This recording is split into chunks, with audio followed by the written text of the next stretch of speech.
सच्ची कहानी। स्नेहा का सपना था कि उसे कोई बहुत ज्यादा समझदार और स्मार्ट पढ़ा लिखा लड़का मिले, लेकिन कहते हैं ना, जो भाग्य में होता है होता वही है। देख, मैं साफ कह रही हूँ, लड़की के बाप के पास भर भर के पैसा है।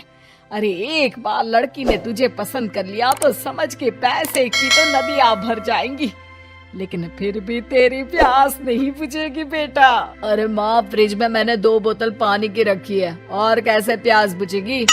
अरे 5वीं फेल, मैं बात कर रही हूँ पैसों की प्यास की। तू गवाह नहीं समझेगा इस बात को। बस तुझसे लोगों की नौकरी करवा लो। वो क्या है ना आशीष की माँ, वो सीधा है, और जिसे तू लोगों की नौकरी बोल रही है ना, वो आशीष का प्यार है अपने लोगों के लिए, जिनसे वो प्यार करता है या जिनसे जुड़ा हुआ है वो। अरे जमाना नहीं रहा वो। अरे आज की डेट में तो ना बेटा माँ का है, ना ही पति पत्नी का। कैसी बात कर रही है माँ? चाहे दुनिया यहाँ की वहाँ क्यों ना हो जाए, मैं आपके बिना नहीं रह सकता, ना ही मैं आपको कभी धोखा दे सकता हूँ। अरे हाँ, ठीक है ठीक है। देख, लड़की को पढ़ा लिखा लड़का चाहिए, तो वहाँ चुप रहना। जबान खोलेगा तो पता चल जाएगा कि 5वीं पास है। अरे तो पढ़ा देती ना आगे। माना सौतेली माँ हो, लेकिन दहेज की लालच तो अपने बेटे जैसी ही रख रही हो। पापा ऐसा मत बोलिए ना माँ को, वो मेरी माँ है, मैं उनसे बहुत प्यार करता हूँ। अच्छा बेटा, कुछ नहीं कहता, बस तैयार हो जा, चलते हैं और देखते हैं कि कौन है लड़की और क्या चाहती है। सभी मिलकर लड़की देखने जाते हैं, जहाँ स्नेहा आशीष को देखकर ही इम्प्रेस हो जाती है। वाह, कितना हैंडसम है, काश इससे मेरी शादी हो जाती, लेकिन पता नहीं कितना पढ़ा लिखा है।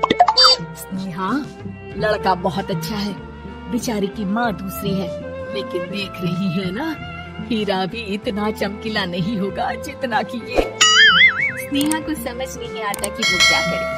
वो आशीष से मिलती है, उसकी सादगी, उसकी बातें उसे भा जाती है। मैंने नहीं सोचा था कि इतना पढ़ा लिखा लड़का मुझे मिलेगा। मैं शादी करने के लिए तैयार हूँ। और फिर स्नेहा और आशीष की शादी हो जाती है। शादी के बाद सासू माँ कहती है, अरे बेटा, वो तेरे जेवर मुझे दे दे, मैं संभाल कर रख दूंगी। स्नेहा, जो कि खुद भी एक समझदार लड़की थी, नहीं, मैं अपने जेवर नहीं दूंगी, उसके लिए तो मैंने पहले ही लॉकर खुलवा लिया था माँ जी। ये मेरी कुछ आर्टिफिशियल ज्वेलरी है, इसे रख लीजिए। वैसे मेरी अलमारी में जगह नहीं है ना। सास बेचारी नई नई बहू से क्या उलझती।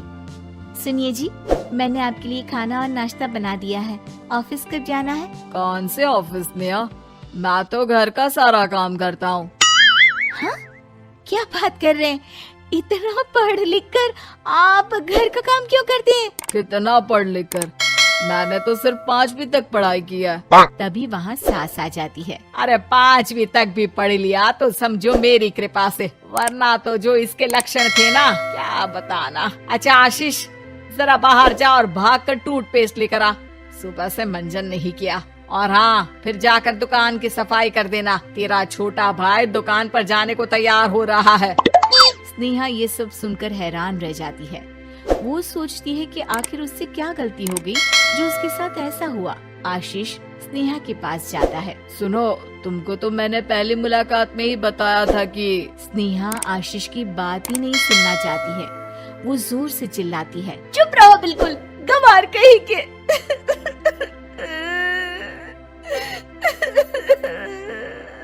कितना बड़ा धोखा हो गया मेरे साथ, अब मैं इस घर में नहीं रह सकती। प्लीज ऐसी बात मत करो, मेरी पत्नी हो तुम, जैसे बोलोगी मैं वैसा करूँगा। मैं कोशिश करूँगा बाहर जाकर कोई काम ढूंढ लूँ, पर प्लीज मत जाओ। चुप रहो गंवार कहीं के, मैं तुम्हारे जैसी की बीवी हो ही नहीं सकती।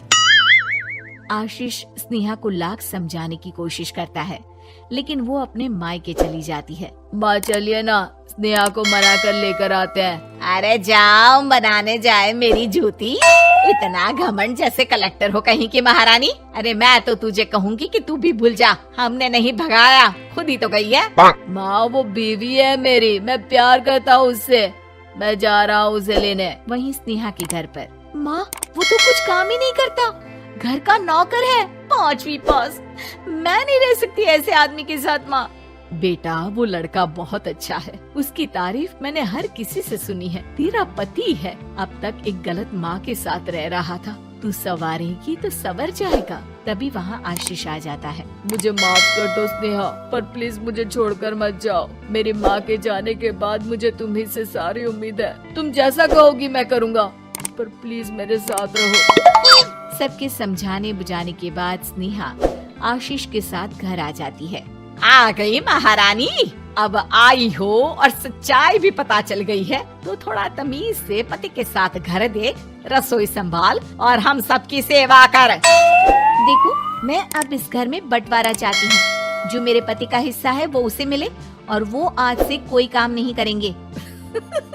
हिस्सा ले लो, लेकिन कमाओगे क्या, खाओगे क्या, धूल मिट्टी?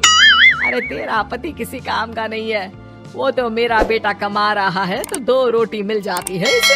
तभी वहाँ स्नेहा के ससुर आ जाते हैं। मैंने एक बंद फैक्ट्री को पहले ही आशीष के नाम कर दिया है और घर के 2 तल्ले में 1 तल्ला ले लो। मैं तो आशीष के पास रहूंगा, वकील थोड़ी देर में आता ही होगा। अरे जाओ जाओ, 2 दिन में भूख से तड़प कर सब वापस आ जाओगे। बढ़िया आई बहू बेटे वाली। क्या था, स्नेहा आशीष के साथ मिलकर बंद फैक्ट्री को खोलती है और मन लगाकर काम करती है।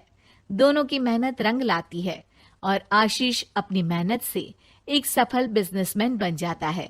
लेकिन एक दिन, अरे बहू बेटा आशीष, मुझे माफ कर दो, मैं भी अब तुम लोगों के साथ रहना चाहती हूँ।